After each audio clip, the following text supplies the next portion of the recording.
Jesus se uitnodiging aan ons is om hom te volg. As gesinne en gemeentes wat met die doop van ons kinders beloof het om ons kinders te leer van God en hoe om hom te dien, is die hart van ons taak om ons kinders te leer wat dit beteken om Jesus te volg.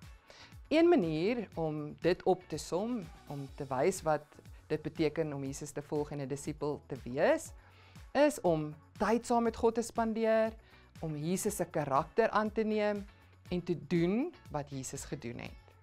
So ons volg Jesus nie net by die kerk nie, maar in al die arenas van ons lewe.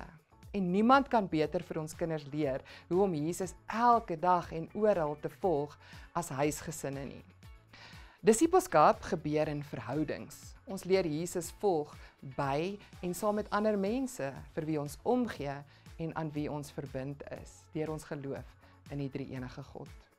Familiedisipelskap gebeur waar familie saam leer hoe om tyd saam met God te spandeer.